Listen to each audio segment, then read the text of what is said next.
Hello, everyone, and welcome to another episode of GDDV 100 Game Theory 1. My name is Kasanas. Guys, we're cruising along here. If you were in my classroom, we'd be just starting week 6. So far, we have done an introduction to the course and talked about what game is. We've talked about design thinking and several different methodologies. We've talked about flow states and immersion and affecting immersion in our player. We did a complete section on narrative and world building, and last week we completed character and archetypes. This week, we're going to be studying quest. All right, everyone, let's get started. Quest, mission, goal. So guys, you're going to hear me use a lot of words here: quest, mission, goal, objective, and all of these words are kind of interchangeable. Right now, we don't actually have a common lexicon across all game studios, or even across all designers or developers, or even strictly within academics. We don't actually have this common verbiage. We just don't. So I'm going to use the word quest, mission, or goal, objective, and like I said, they're all interchangeable. They all come down to exactly the same thing, though. All these mean exactly the same thing. It is what the player wants to accomplish, and they're being challenged in some way. So it's challenges they're facing to accomplish some task. That is the goal, objective, mission. You know, I say here that moving forward, I'm only going to use the term quest, and I think in the notes I only use the term quest, but I can guarantee that as I'm speaking through this, I'm going to say other things like quest, mission, goal, or objective, all right? But understand that they're all exactly the same thing. Typically, if we use a word like quest, the first thing that comes to our mind is the idea of an RPG, right? A role-playing game has quests. We go on side quests, we go on main quests. You know, we try and kill the most rats to return the rat skins to the lady who's making a rat coat or whatever, right? We look at these things here as the quests in the game. But really, as I've already mentioned, the quest itself, a quest in a game, is a journey or a motivation to journey that the player has to play your game. If we go back to the original definition that I gave you, my personal definition of game, a game is a system designed with the intent to thrill, in which players bound by rules overcome obstacles to achieve a specific result to a stated objective with variable possible outcomes. Every time I read that, it's so long. Anyway, what we say in there is that there's a stated objective. That stated objective is the quest, it's the mission, it's the goal of your game. And really, if we think of that in very common terms, that means that every single game has at least one quest, at least one mission associated with it. And that one mission could be something like kill the Space Invaders, right? Kill the Space Invaders. That's all you do in that game, Space Invaders. You continuously kill a horde of Space Invaders that come at you. But that is your goal, that is your quest, that is your mission within that particular game. So that means that all games have at least one particular objective, one particular quest that the player is trying to compete. And that's going to be really the main quest. That quest needs to be compelling. It needs to be compelling in order to motivate your player to play. A poorly designed quest or a poorly designed mission for your player means a loss of immersion. They're not going to remain interested in your game if the quest is too simplistic, if their goals are too simplistic. We've talked about this already. It is the entire idea behind games, right? Matching a player's skills to a player's to the objective of the game or to the challenges involved in a particular game. It must be compelling. Some games will have multiple quests, obviously, right? We'll have RPGs where we'll have multiple side quests and main quests, etc. The quests can all be of varying length and complexity, right? We have a lot of simplistic quests in RPGs, but we might have little tiny mini quests in other games as well, right? So, for example, within Space Invaders, yes, the overall goal of that particular game is to stop the horde of Space Invaders, but we also might be trying to reach a high score. We might be trying to destroy that one ship that runs along the top. You know, there's a lot of mini quests that can occur within a game. It's an objective the players are trying to meet. A player might be actively working on more than one quest at any given time, right? There could be simultaneous quests that are occurring, or quests can be involved in each other. One quest can lead to another, like a quest chain, which we'll talk about in a little bit. A quest chain, or maybe they can be all enveloped together, or just being worked on in parallel at any given time. So your game could be made up of many, many different quests.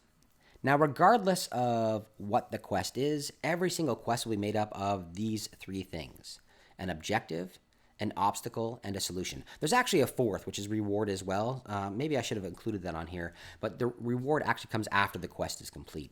The quest itself is made up of three distinct things: objective, obstacle, and solution. The objective of any quest is simply the point of the quest, right? It's the reason why the players are doing what they're doing. And as long as your players understand why they're doing things, as long as it's meaningful to them, then this quest will actually be interesting and cause the players to become immersed within your game, right? If your quest is not meaningful to them, they have no desire to actually complete your quest, then again, this is going to negatively affect immersion. Or it might mean they don't even take up your quest at all. If that's your main quest of your game, then they're not going to play your game in any way.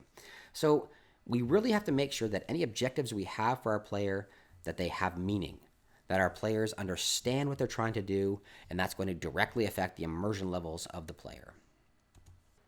When we talk about the idea of obstacle, the obstacle is something that's preventing your player from completing their quest, right? There has to be something there that is going to stop your player from immediately achieving their goal. If there's not that obstacle there, if that's not in place, it's going to be very, very boring for your players. If the quest is simply to walk from one location to the other. And don't get me wrong, there are achievements in games, this additional reward system in games that give you special rewards for walking from one place to the next. And I guess technically we could look at those as quests as well. Achieving these things is the final objective within an achievement. You've done something and therefore you get this. We can look at that as a quest as well.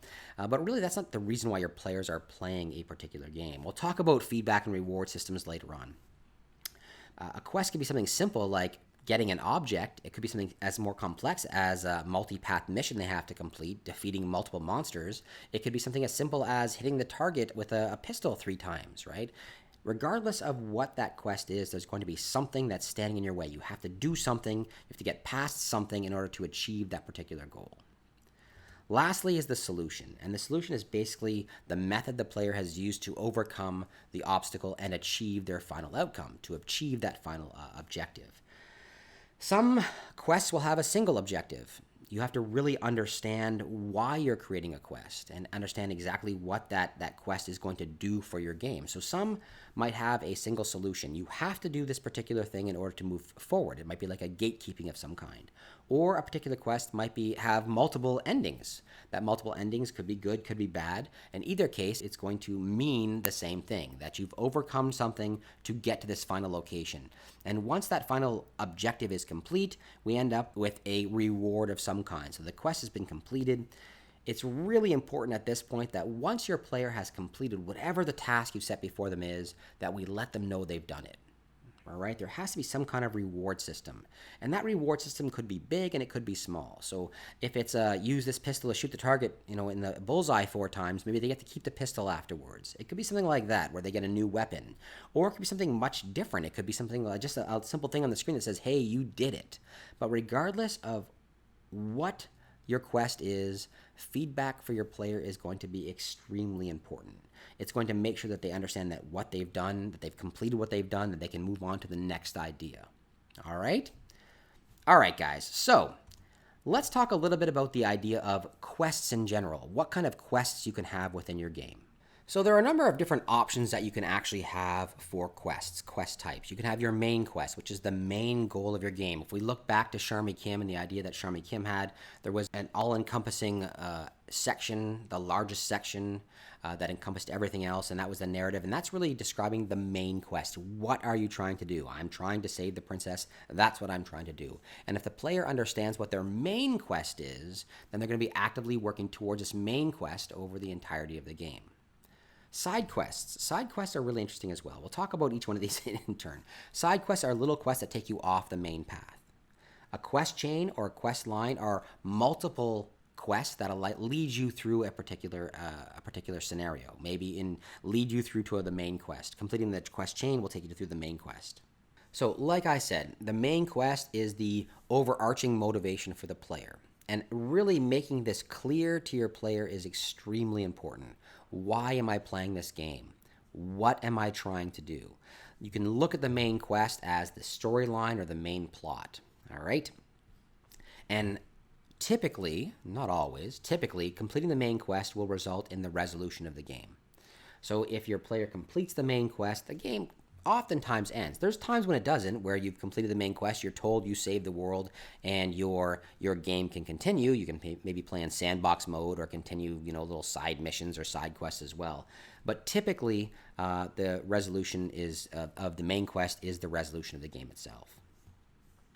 A side quest, as I've already said, is an optional or additional task that's going to be available to players. And it's often not essential. It's not essential that you actually complete side quests. The main quest is the essential one that you have to complete, but these side quests will oftentimes give you more. It'll offer you more, right? There'll be benefits and reward for doing this. As I've already mentioned, anytime you complete a quest, there should be some type of reward to it. So if your players are completing side quests, they're going to get something extra. And that reward doesn't necessarily have to be something tangible, like I've got a better pistol. It could be something like additional lore, so they learn more about your map, or maybe they get a better vantage point of some other thing that's going to happen. They can learn something. All of these things are going to benefit the players in their playing. They can help you explore the player, or the lore of the game itself. If you are doing a side quest, you might get additional information about who your player is, right? Or it might give you the opportunity to further explore a particular mechanic and become better at that particular mechanic, right? Perfect that particular mechanic. It could give you different ideas for the next level or more information about a particular location. Oftentimes, side quests, if they're built really well, might influence the main storyline. So maybe doing a side quest might automatically improve your standing with a particular society or a particular culture. We talked about the idea of factions and that previously when we talked about world building. So maybe doing side quests might in some way affect these faction negotiations, that kind of thing. The great thing about side quests is it does create a nonlinear branching path experience of some kind. We talked about that as well, that your narrative can branch off in different ways. And this is going to add content, so it's going to make your game longer. Having these side quests is going to make your game longer and give your players each a different experience. It gives them multiple opportunities to play through your game. If they want to complete side quests and learn new things, they absolutely can. If they don't want to, then they don't have to. So that's all really, really important stuff. It can add a lot of depth to your game as well, right? By allowing your player to explore the lore of the world or explore the character or that kind of thing, or gain bonus points or whatever it is, right? As I've kind of talking about this in terms of an RPG, but it doesn't necessarily have to be. Side quest, a simple side quest could be making sure that you shoot that spaceship that crosses the top of the screen in Space Invaders. And in doing so, it's going to be adding to your game. You're going to be getting additional stuff. You're going to be getting additional points. These are all bonus points that you wouldn't normally get. It could work towards having that high score, as an example. Okay, let's talk about quest chain and quest lines. So quest chains or quest lines, unlike the idea of a side quest, it is multiple quests, but unlike the idea of a side quest, it is sequential. You will do things in a particular order. It's almost gatekeeping. So the quest chain is going to, by completing one quest, it immediately leads into the next. So the solution of one leads to the next. Maybe it opens up new areas. It can be used to introduce like new areas of a map or new mechanics or new ideas, or offer the player a new experience of some kind. And really, as a gatekeeping method, having a quest chain is going to allow you as a designer to make sure your player is ready for whatever's coming next, right? If you've introduced a mechanic, and having a quest chain to do something with that particular mechanic is going to allow your player to build up expertise with that mechanic, and then when you challenge them the next time, teach, test, challenge. We'll talk about teach, test, challenge a lot in when we move ahead into level design. But it's going to allow them to be ready for whatever's occurring, right? If you've taught the player how to jump and you've done it simply and they've done it without any real danger, and they learn that mechanic, that could be the first part of a quest chain. The next part of the quest chain could be to utilize that particular jump mechanic to do something particular. I'll actually tell you about teach, test, challenge right now. I might as well, and we'll cover it again because it's an important idea. We'll cover it again when we get to level design. The idea of teach, test, challenge means that as a new mechanic is introduced to your game, you must first teach your player how to use that particular mechanic. If they don't understand it, then they're not going to be able to use it appropriately. So when you teach them, you're doing so in an environment that doesn't offer a lot of great challenge, right? Think about our flow channel. We want to make sure that the skill level and the challenge are equal. And before they understand a mechanic, they have almost no skill in that particular mechanic. Creating a teaching part of this quest chain where you're introducing the mechanic in a relatively safe environment will give your player the opportunity to learn that mechanic without any real risk. Next comes test. You've taught your player how to use this particular mechanic. You now want to make it a little bit risky to use it. You want to give them the opportunity to use it once again, but you want to make it a little bit riskier. Maybe this is their first opportunity to fail. Now, that failure shouldn't be something that is going to necessarily, be automatic. It should never be automatic, right? Your failure should never be automatic. But maybe if you've got them jumping, as an example, maybe make sure that your jump is really an easy jump. If they fail that jump, they're gonna fail the objective. They're gonna maybe die or whatever. But it's difficult to fail. So we're really still teaching them, but we're putting them now in a little bit of risk. And last comes the idea of challenge. The last part of this quest chain would be challenge. And when we talk about challenge, it's now time to implement and maybe use this particular mechanic, whatever you've taught them, whatever they've been tested in. You want to use this particular mechanic in a specific way. So maybe there's a lot more challenge to it. They might have to think outside of the box a little bit. They've got some expertise in it, and now they're ready to think outside of the box a little bit. But they understand they still have to jump, and they know how to jump, and they know they can jump. Now, it might mean that they have to do a little something extra special with the jump, like jump on a mushroom's head, or something like that, or jump on a Goomba's head to destroy it. We know how to jump. Now we know what we can use jump to do this particular thing. So a quest chain could be teach, test, challenge. It doesn't necessarily have to be. That's a really good example of it. Teach, test, challenge as a quest chain. It's going to allow your player to gain the expertise they need to be able to do the things they want to do. Okay, now that we've talked about the different options for your quests, right? So all of these types of quests here can be used either as a main, as a side, or as in a quest chain. So we're going to talk about the idea of a kill quest, an escort quest, a delivery quest, a defense quest, a collection quest, a traversal quest, survival quests, ranking quests, combo movement quests, and completion quests. So we've got all of these. There's a bunch of them here. Once I'm finished talking about this, you might look back and say, well, I can think of other quests as well. And there might be other quest types. This is not necessarily a complete list, right? There could be other ones that are available, absolutely.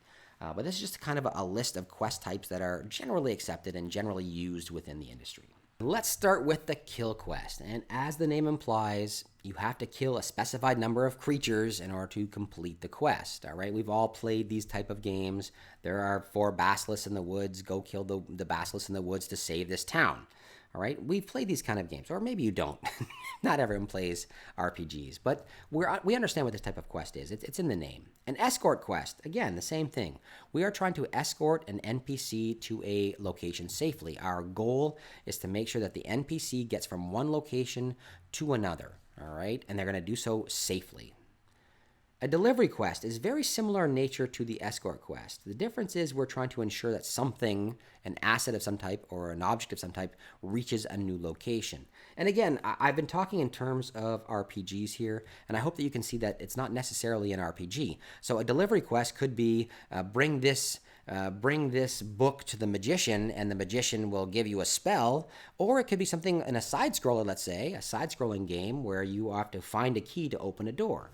Find the key, go back to the door, and it unlocks a door, right? So these things aren't necessarily, if I talk in terms of RPGs, understand that they can obviously be used for other types of games as well. Delivery quest, bring an object from one location to the next.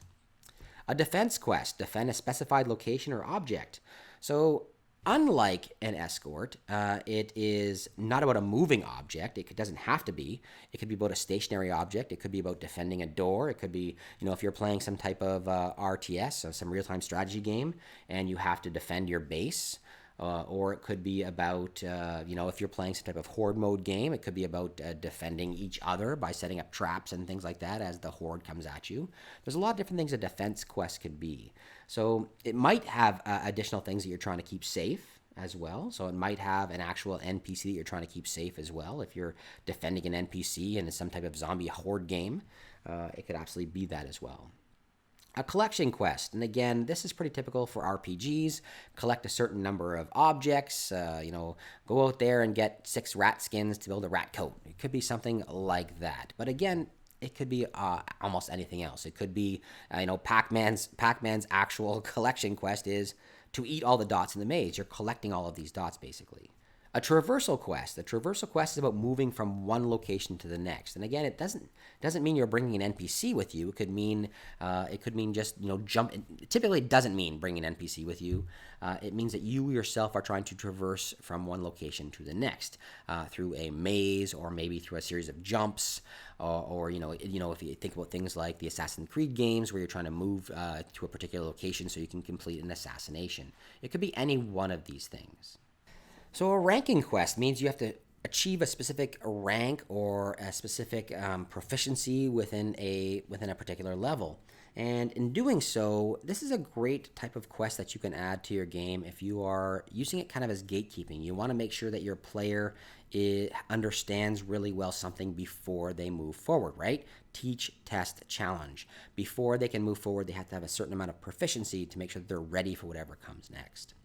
A survival quest. A survival quest, I've got it written here as remain alive.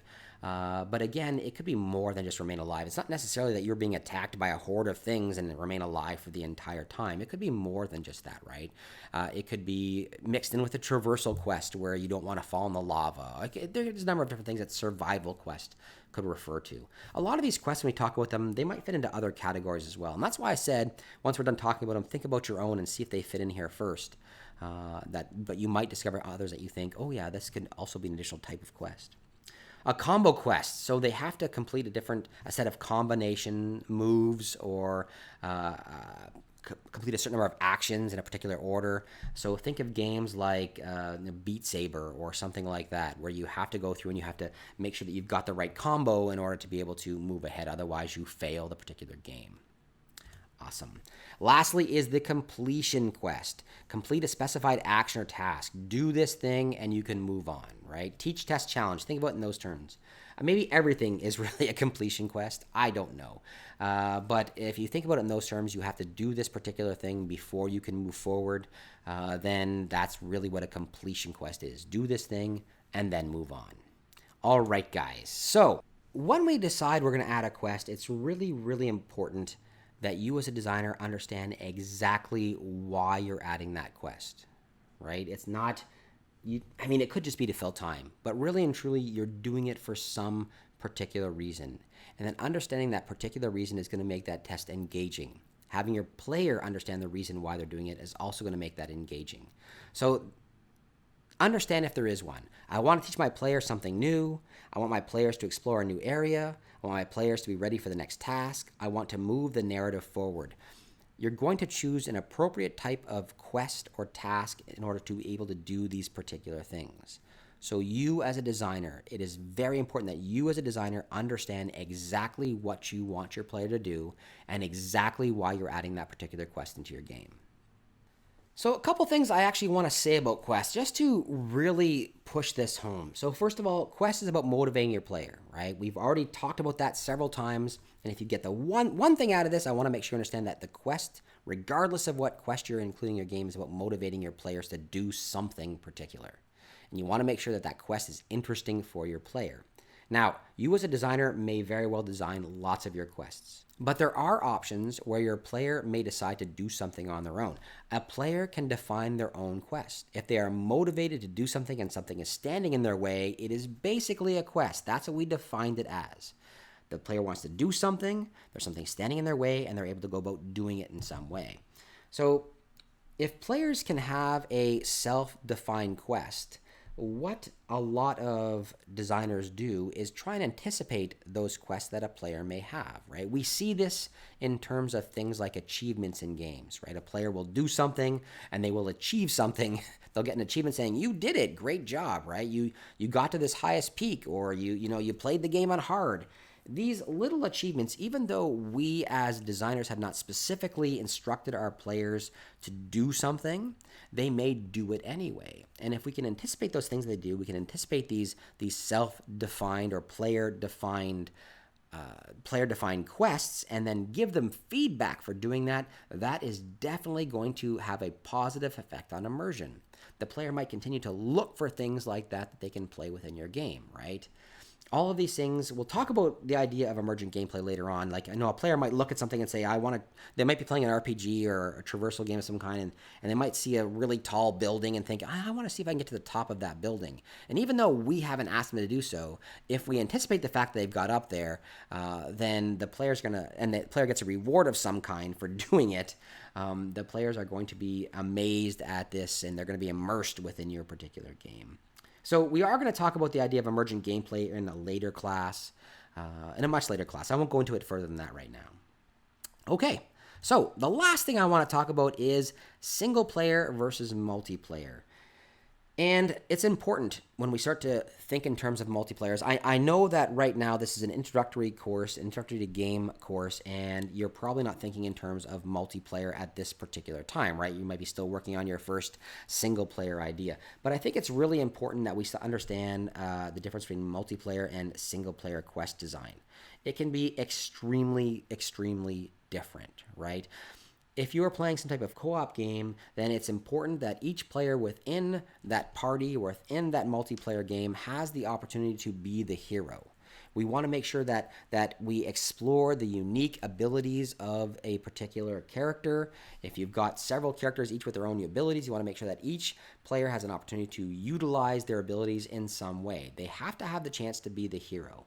If you've got a particular class within your game and that class is extremely overpowered and can do everything and it's kind of dragging on the other players in a cooperative game, those other players are going to get bored. They are not going to become immersed within your game. It's going to have a negative effect on their immersion levels. They're going to get bored and they're going to leave the game. So you want to make sure that in a cooperative game, a multiplayer cooperative game, that you've got these unique abilities that are being used to complete different quests. Give everyone the chance to be a hero. That's all I'm really going to say about quests and multiplayer and single player, but quests in general. This was really an introductory class in quest design. Not even quest design, because we didn't go over the idea of how to design a particular quest. We just went over the idea of what a quest is and why it's important. This is an introductory course. I've already mentioned this. It's an introductory course, and the students in this class are studying game for the first time. Quest design could be multiple videos, multiple classes. It could be an entire module or even an entire course all on its own, right? Quest design is extremely important. It's the reason why your players are playing your game. If you are interested in more about Quest, I really recommend you do some more research, right? If you're past this introductory point, do some more research. I can't stress enough how important Quest is. All right, everyone. I hope you enjoyed that. If you did, let me know down below with a thumbs up. And if you didn't, a thumbs down is perfectly fine. I love to hear what you have to say. I love to hear from you guys in the comments. Fill my comments full of good stuff. Have some discussions down there. Talk about this. I really am interested in what you have to say. All right, everyone. Thumbs up, thumbs down, comments down below. And if you haven't done so, please take a few seconds to subscribe. Have yourselves a wonderful day, everyone.